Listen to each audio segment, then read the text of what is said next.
Hello everyone, welcome to this tutorial. इससे पहले वाली क्लास में हमने टेरिडोफाइट्स में पाए जाने वाले जनरल कैरेक्टरिस्टिक्स पढ़े थे। टेरिडोफाइट्स शब्द किसने दिया, उसकी खोज किसने की, टेरिडोफाइट्स की स्टडी क्या कहलाती है। उसके अलावा स्मॉलेस्ट एंड लार्जेस्ट टेरिडोफाइट्स के एग्जाम्पल हमने यहाँ पे पढ़े थे। तो जनरल कैरेक्टरिस्टिक्स में हमने उसकी हैबिट से लेके हैबिटेट और लाइफ साइकिल तक की हमने वहाँ पे बात की थी। उसके अलावा टेरिडोफाइट्स में होने वाली कुछ विशिष्ट प्रोसेस होती है या विशिष्ट क्रियाएं होती है जिसके थ्रू वो नेचर में अपना अस्तित्व या एग्जिस्टेंस बनाए हुए रखता है। तो मैंने आपको बताया था कि उसमें एपोगेमी कैसे होती है। ठीक है, आज क्लास में मैं आपको पढ़ाऊंगी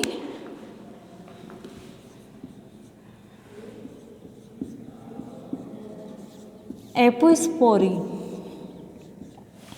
तो टेरिडोफाइट्स में स्पोरोफिटिक प्लांट से विदाउट स्पोरेंजिया के फॉर्मेशन से ही वेजिटेटिव पार्ट से अचानक से गेमेटोफाइट प्लांट का निर्माण होता है।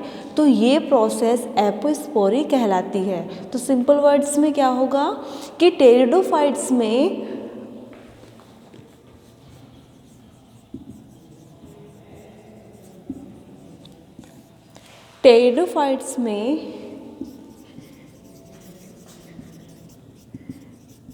वेजिटेटिव पार्ट से या कायिक भागों से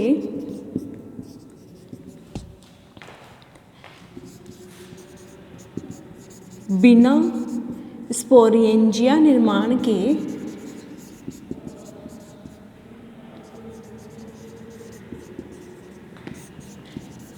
गेमेटोफिटिक प्लांट का फॉर्मेशन होता है। तो ये कंप्लीट प्रोसेस एपोस्पोरी कहलाती है। एपोस्पोरी क्या हुई कि टेरिडोफाइट्स में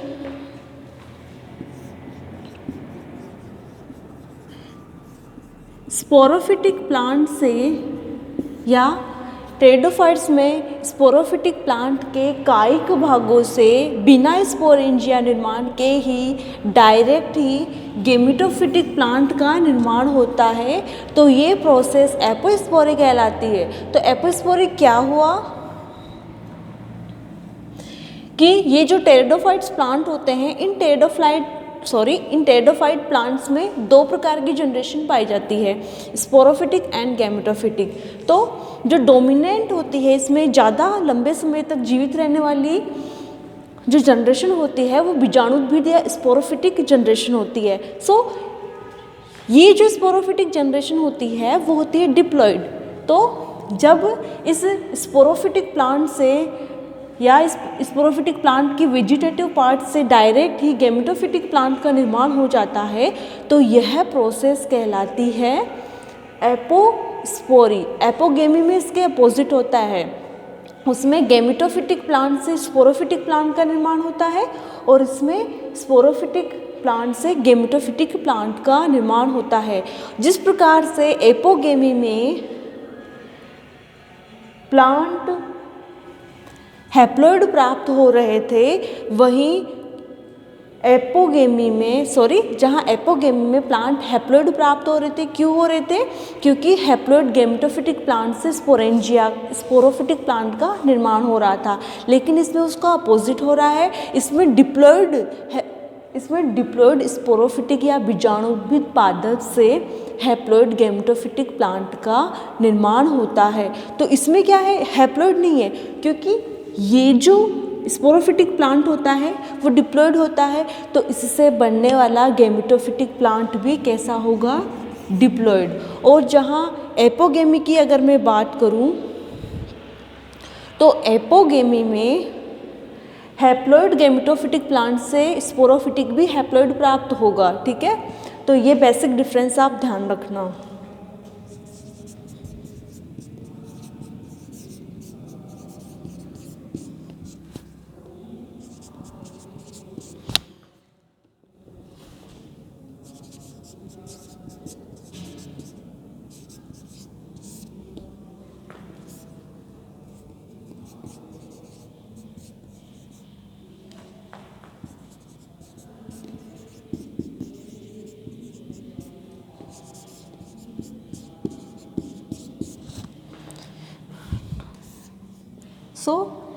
ये तो आपको क्लियर हो गया होगा कि अगर प्लांट स्पोरोफिटिक है, डिप्लॉयड प्लांट है और उसमें एपोस्पोरी हो रही है तो होने वाला या बनने वाला प्लांट भी डिप्लॉयड होगा।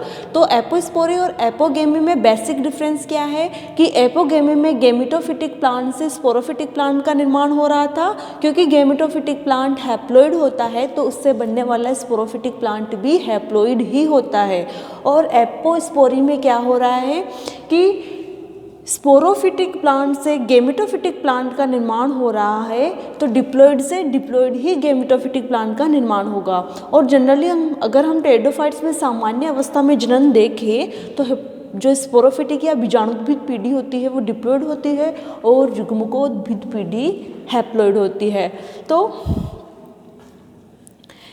ये जो कंप्लीट प्रोसेस है इसे एपोस्पोरी कहते हैं।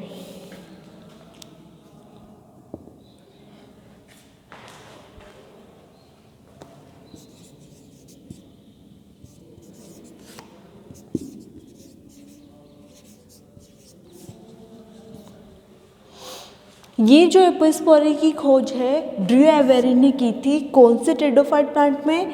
अरिथियम फ्लिक्स फेमिना वैरायटी क्लेरिस्टियम में इस एपोस्पोरी की सबसे पहले खोज की थी। तो एपोस्पोरी की सबसे पहले खोज किसने की थी? ड्रू एवेरी ने एक टेरिडोफाइट प्लांट स्पीसीज में की थी। वो कौन सी थी? अरिथियम फ्लिक्स फेमिना वैरायटी क्लेरिस्टियम में इस एपोस्पोरी की सबसे पहले खोज की थी। उसके बाद में कई साइंटिस्ट आए जिन्होंने अलग अलग प्लांट्स में या टेरिडोफाइट्स की अलग अलग स्पीसीज में एपोस्पोरी की खोज की थी। एपोस्पोरी एक्चुअल में क्या प्रोसेस है कि जो ये स्पोरोफिटिक डिप्लॉयड प्लांट होता है, इससे अचानक से कोई परिवर्तन आते हैं और उसमें विदाउट स्पोरेंजिया फॉर्मेशन या स्पोर फॉर्मेशन के डायरेक्ट ही उस गैमेटोफिटिक प्लांट का निर्माण हो जाता है जो डिप्लॉयड से डिप्लॉयड ही प्राप्त होता है। तो ड्रू एवेरी ने इसकी खोज की थी और अलग अलग साइंटिस्ट आए जिन्होंने अलग अलग प्लांट्स में इसकी खोज की थी, जैसे कि बोवर ने ट्राइकोमैक्स में इसकी खोज की थी। उसके अलावा ये जो एपोस्पोरी है इससे प्राप्त होने वाला प्लांट या गेमिटोफिटिक प्लांट जिसे हम क्या कहते हैं? प्रोथेलस। तो एपोस्पोरी में प्राप्त होने वाला गेमिटोफिटिक प्लांट या युग्मकोद्भिद पादप प्रोथेलस कहलाता है। और ये जो प्रोथेलस होता है तो एपोस्पोरी के दौरान बनने वाला प्रोथेलस द्विगुणित प्रकार का या डिप्लॉयड नेचर का होता है। ओसमुंडा जेवेनिका एक टेरिडोफाइट है। तो ओसमुंडा जेवेनिका में क्या हुआ कि एपोस्पोरी में क्या देखने को मिला वो देखो आप कि ये जब टेरिडोफाइट्स में ड्रू एवेरी ने इसकी खोज की तो इन्होंने पाया कि जो प्रोथेलस होता है, टेरिडोफाइट्स का जो प्रोथेलस होता है वो किससे विकसित हुआ? स्पोरेंजिया की वृंत कोशिकाओं या स्टाल्क सेल से और उसकी जैकेट सेल्स से विकसित हुआ।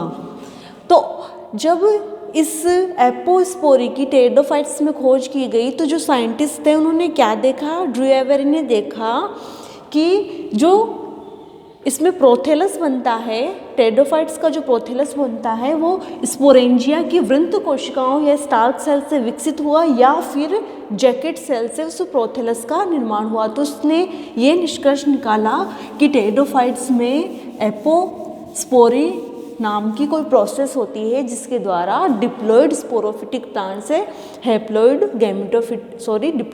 स्पोरोफिटिक प्लांट से डिप्लॉयड ही गैमेटोफिटिक प्लांट का निर्माण होता है, जिसमें स्पोरेंजिया का निर्माण नहीं होता है, स्पोर्स भी नहीं बनते। लेकिन जो स्पोरेंजिया की जो इनिशियल स्टेट होती है, स्पोरेंजिया फॉर्मेशन की जो शुरुआती अवस्थाएं होती है, उनमें जो स्टॉक सेल यानी कि व्रंत कोशिकाएं और उसके अलावा जैकेट सेल्स या आवरण कोशिकाएं होती है, उससे ही डायरेक्ट ही प्रोथेलस का निर्माण हो जाता है और वो प्रोथेलस डिप्लॉइड टाइप का होता है। ओस्मुंडा जेवेनिका में या ओस्मुंडा जेवेनिका की किसी भी सेल से प्रोथेलस का विकास हो जाता है। ठीक है, तो ओस्मुंडा जेवेनिका की स्पोरोफिटिक पीढ़ी से या ओस्मुंडा जेवेनिका की स्पोरोफाइट प्लांट से या ओस्मुंडा जेवेनिका के किसी भी सेल से प्रोथेलस विकसित हो जाता है। ये जो प्रोथेलस होता है वो अनियमित आकृति का होता है या फिर हृदयाकार हार्ट शेप्ड होता है और इस प्रोथेलस की सभी कोशिकाएं डिप्लॉइड होती है। ठीक है, इस तरह से इस एपोस्पोरी की टेरिडोफाइट्स में अलग अलग साइंटिस्ट ने अलग अलग प्लांट्स में खोज की थी और बताया कि टेरिडोफाइट्स में ऐसे जरूरी प्रोसेस होती है जिसे एपोस्पोरी कहते हैं, जिससे कि स्पोरोफिटिक प्लांट में विदाउट स्पोरेंजिया फॉर्मेशन के कायिक भागों से या वेजिटेटिव पार्ट से ही डायरेक्ट गैमेटोफिटिक प्लांट का निर्माण होता है, ये डिप्लॉइड होता है। ठीक है, और इससे जैसे कि ओस्मुंडा जेवेनिका की किसी भी सेल से या कोई भी सेल प्रोथेलस में विकसित हो जाती है और इस प्रोथेलस की जो शेप होती है वो अनियमित होती है या हृदयाकार या हार्ट शेप होती है और वो भी डिप्लॉइड होती है। तो इस एपोस्पोरी के होने के कुछ कारण हैं। ये जो एपोस्पोरी या अपयुग्मन है, असमयुग्मन, तो ये जो एपोस्पोरी की प्रोसेस है ये नेचर में जैसे एपोगेमी हो रही थी वैसे ये प्राकृतिक रूप से भी हो सकती है और प्रेरित रूप से भी हो सकती है। इट मीन्स ये नेचुरली भी प्लांट्स में देखी जा सकती है। उसके अलावा हम इन्हें इंड्यूस्ड या प्रेरित भी कर सकते हैं कोई केमिकल या फिजिकल ट्रीटमेंट देके। तो इस एपोस्पोरी के कुछ कारण हैं।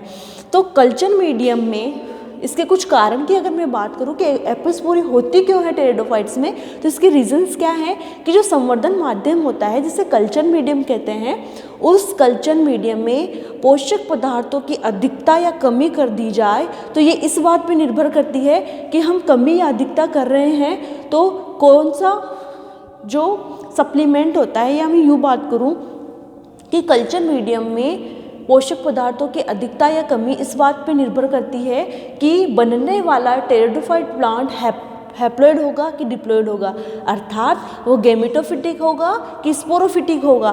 तो फर्स्ट थिंग तो क्या है कि कल्चर मीडियम में जो न्यूट्रिएंट्स होते हैं या कल्चर मीडियम में जो पोषक पदार्थ होते हैं उनकी अधिकता या कमी ये इस बात पर निर्भर करती है या इनकी कमी या अधिकता पे ये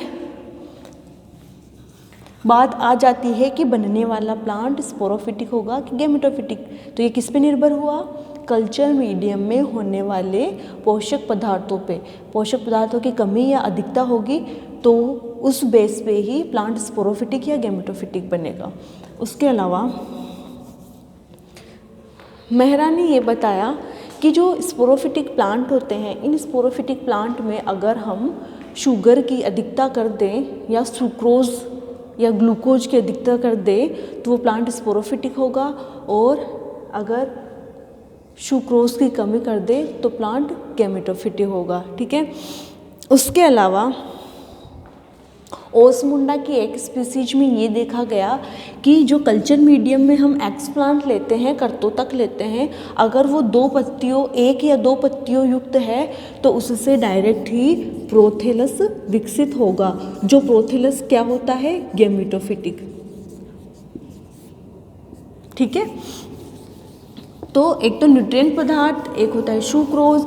अगर माध्यम को हम या कल्चर मीडियम में सुक्रोज ज़्यादा दे रहे हैं तो प्लांट स्पोरोफिटिक होगा, और हम अगर कल्चर मीडियम में सुक्रोज को कम रख रहे हैं तो जो प्लांट प्राप्त होगा वो हैप्लॉइड प्राप्त होगा, मीन्स गैमेटोफिटिक प्लांट प्राप्त होगा। ठीक है, तो शुगर की अधिकता पे स्पोरोफिटिक और शुगर की कमी पे गैमेटोफिटिक प्लांट प्राप्त होता है। और ओस्मुंडा के एक स्पीसीज में ये भी देखा गया कि कल्चर मीडियम में अगर जो स्पोरोफिटिक प्लांट है वो एक या दो पत्तियों युक्त है तो उससे डायरेक्ट ही गैमेटोफिटिक प्लांट का निर्माण होता है, प्रोथैलस का विकास होता है। इस तरह से आपके टेरिडोफाइट्स में एपोस्पोरी और एपोगेमी की प्रोसेस होती है। नेक्स्ट अपने टॉपिक है यहाँ पे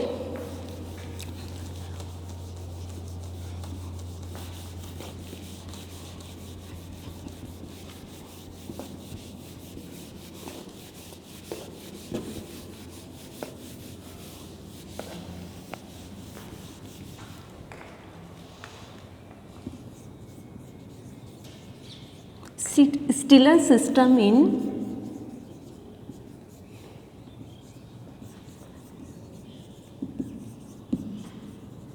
टेरिडोफाइट्स।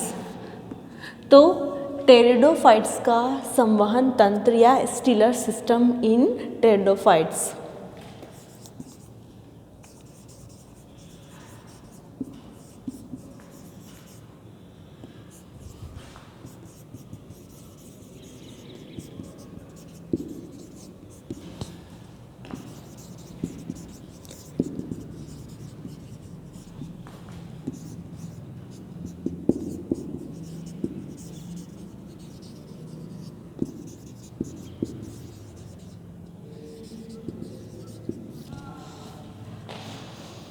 सबसे पहले ये जान लो कि स्टिलर सिस्टम होता क्या है। किसी भी प्लांट में अगर स्टिलर सिस्टम है तो वह उसमें जो जल व खनिज लवणों के लिए या मिनरल्स के संचलन के लिए पाया जाने वाला सिस्टम होता है जो बॉटम से टॉप तक या रूट टू शूट तक न्यूट्रिएंट्स का और वाटर का संचलन करने का कार्य करता है। तो ऐसा तंत्र जो प्लांट में फूड और वाटर की कमी को पूरा करता है या फिर उसको पूरा करने में हेल्प करता है, तो ऐसा सिस्टम प्लांट्स में स्टिलर सिस्टम कहलाएगा। तो स्टिलर सिस्टम क्या हुआ कि ये एक तरह से वाटर और मिनरल न्यूट्रिएंट्स को शूट टू टॉप और underground part to aerial part तक ले जाने का कार्य करता है। मीन्स रूट से टॉप तक ले जाने का कार्य करता है या टॉप से रूट तक ले जाने का कार्य करता है। किसका? मिनरल्स, न्यूट्रिएंट्स और वाटर का। तो जाइलम क्या करता है? वो जल का और जल में घुले हुए मिनरल्स का रूट टू टॉप तक संचलन करता है। और फ्लोएम क्या करेगा? फोटोसिंथेसिस के थ्रू प्लांट में बनने वाले फूड का संवहन टॉप से बॉटम तक करने का कार्य करता है। तो ये जो कंप्लीट सिस्टम है इसे स्टिलर सिस्टम या संवहन तंत्र कहते हैं। और संवहन तंत्र किससे मिलकर बना हुआ होता है? जाइलम और फ्लोएम से। तो आज हम पढ़ रहे हैं स्टिलर सिस्टम इन टेरिडोफाइट्स। तो टेरिडोफाइट्स में पाया जाने वाला संवहन तंत्र। सबसे पहले स्टील शब्द से ये स्टिलर सिस्टम बना है। तो स्टील शब्द से ये स्टिलर सिस्टम बना है। तो स्टील एक ग्रीक वर्ड होता है जिसका अर्थ होता है पिलर या स्तंभ, अर्थात ये प्लांट के आधार स्तंभ बनाने का कार्य करता है। इट मीन्स आधार स्तंभ या स्तंभ कैसे बोलेंगे इसको, क्योंकि मैंने बताया कि ये फ्लोएम और जाइलम मिलकर स्टिलर सिस्टम का निर्माण करते हैं। ये जो स्टिलर सिस्टम है वो किस काम में आता है? पानी और खनिज तत्वों या पोषक तत्वों के स्थानांतरण के कार्य में यूज आते हैं। अब देखो, स्टील शब्द एक ग्रीक वर्ड है जिसका अर्थ होता है पिलर। और सबसे पहले ये जो स्टील शब्द है या ये जो स्टील शब्द है ये किसके द्वारा दिया गया? वॉन टिघम और डोलियट के द्वारा ये स्टील शब्द दिया गया है, जो कि एक ग्रीक वर्ड होता है जिसका अर्थ होता है पिलर। ठीक है, तो वॉन टिघम एंड डोलियट ने ये शब्द दिया। तो स्टील वास्तव में होता क्या है? स्टील रूट व स्टेम में पाया जाने वाला सेंट्रल पार्ट या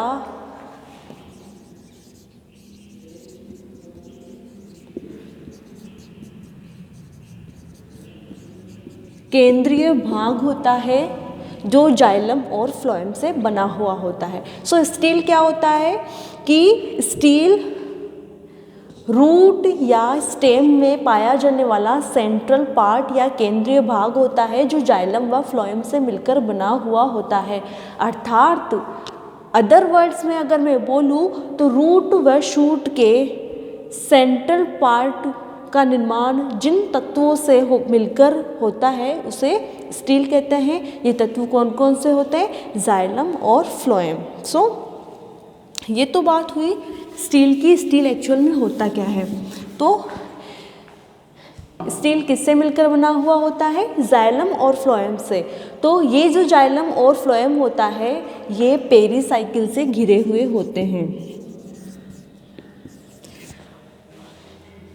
और इस पेरिसाइकिल के बाहर एंडोडर्मिस पाई जाती है। तो स्टीलर सिस्टम या स्टील किससे मिलकर बने हुए होते हैं? स्टीलर सिस्टम और स्टील रूट और स्टेम के केंद्रीय भाग का निर्माण करते हैं और ये स्टील कहलाते हैं।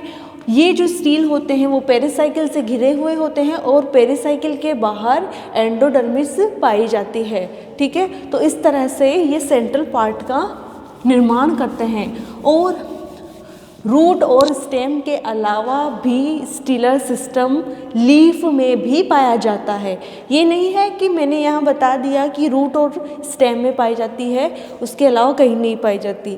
ये जो स्टीलर सिस्टम है या स्टील है ये रूट और स्टेम के अलावा लीफ में भी पाया जाता है। ठीक है,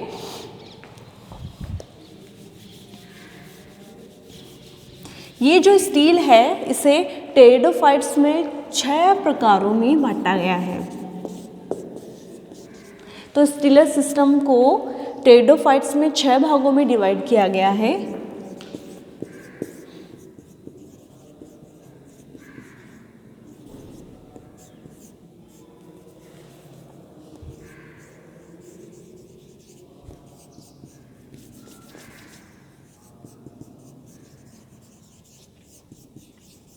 फर्स्ट है प्रोटो स्टील, सेकंड है साइफोन स्टील,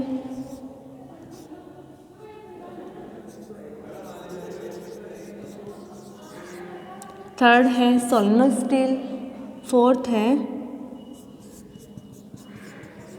डिक्टिव स्टील, 5 है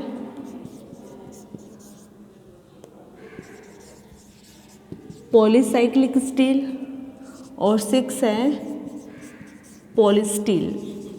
सो ये जो स्टीलर सिस्टम है या जो स्टील है इससे टेरिडोफाइट्स में मीन्स अलग अलग टेरिडोफाइट्स का अगर कंक्लूजन निकाले तो इन टेरिडोफाइट्स में 6 प्रकारों में इस स्टीलर सिस्टम को डिवाइड किया गया है। प्रोटो स्टील, साइफोनो स्टील, सोलिनो स्टील, डिक्टिव स्टील, पॉलीसाइक्लिक स्टील और पॉलीस्टील, इस तरह से आपके 6 भागों में डिवाइड किया गया है। तो सबसे पहले मैं प्रोटो स्टील की बात करूं तो ये जो प्रोटो स्टील है वो अधिकांश टेरिडोफाइट्स में पाया जाने वाला स्टीलर सिस्टम होता है। तो मैं प्रोटो स्टील की अगर बात करूं तो प्रोटो स्टील क्या है? अधिकांशतया या अधिकांश मोस्टली टेरिडोफाइट्स में पाया जाने वाला स्टीलर सिस्टम प्रोटो स्टील होता है और ये सबसे सिंपल टाइप का या सबसे साधारण प्रकार का स्टील होता है। इसमें पित्त इसमें अनुपस्थित होता है और इसका केंद्रीय भाग ठोस होता है। तो अधिकांश टेरिडोफाइट्स में पाया जाने वाला स्टील प्रोटो स्टील हो गया। ये सबसे साधारण टाइप का स्टील होता है। इसके केंद्रीय भाग में पित्त अनुपस्थित होता है, पित्त एब्सेंट होता है और इसका जो केंद्रीय भाग या सेंट्रल पार्ट होता है वो सॉलिड होता है। इस केंद्रीय भाग को क्या कहते हैं? जाइलम। और इस जाइलम के चारों ओर फ्लोएम पाया जाता है और फ्लोएम के चारों ओर पेरिसाइकिल। तो इस तरह से ये स्टीलर सिस्टम बना हुआ होता है। तो प्रोटो स्टील की बात करें तो ये सबसे सिंपल टाइप का स्टील होता है या स्टीलर सिस्टम होता है। इसमें सेंट्रल पार्ट का निर्माण जाइलम करता है जो एक ठोस रिंग के रूप में यहाँ पे उपस्थित होता है, ठोस वलय के रूप में उपस्थित होता है और जाइलम के चारों ओर फ्लोएम स्थित होता है। ये भी दो टाइप का होता है,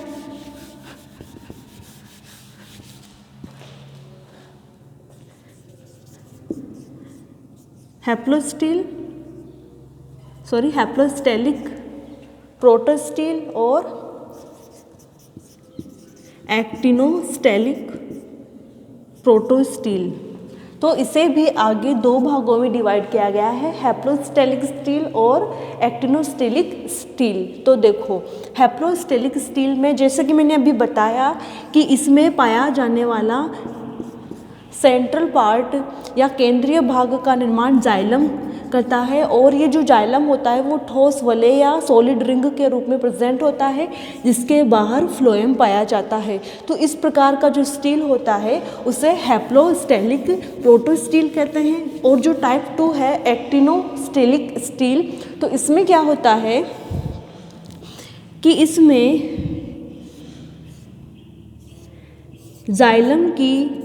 जाइलम अरीय दिशा में अरेंज होता है, मीन्स अरीय दिशा में गोल, अरीय यू, ठीक है, रेडियल फॉर्म में। तो इसमें जाइलम होता है जो अरीय दिशा में स्थित होता है और जाइलम की दो आर्म या दो भुजाओं के बीच में ये हो गया जाइलम, ठीक है, ये कंप्लीट जाइलम है। और जाइलम की दो भुजाओं के बीच में फ्लोएम स्थित होता है और ये जो फ्लोएम होता है ये फ्लोएम एकांतरित क्रम में या अल्टरनेटिव फॉर्म में उपस्थित होता है। तो जहाँ पे हैप्लोस्टील में क्या हो रहा था, सॉलिड रिंग में जाइलम था और उसके चारों ओर फ्लोएम था, वहीं एक्टिनोस्टील में क्या हो रहा है कि इसमें जाइलम अरीय दिशा में विन्यासित होता है और जाइलम की दो भुजाओं के बीच में फ्लोएम पाया जाता है, ये एकांतरित क्रम में व्यवस्थित होते हैं। इस तरह का स्टील एक्टिनोस्टील कहलाता है। ये जो एक्टिनोस्टील है इसे भी आगे 3 टाइप्स में डिवाइड किया गया है जो मैं इसे नेक्स्ट वाली क्लास में आपको कवर करवाऊंगी। Thank you.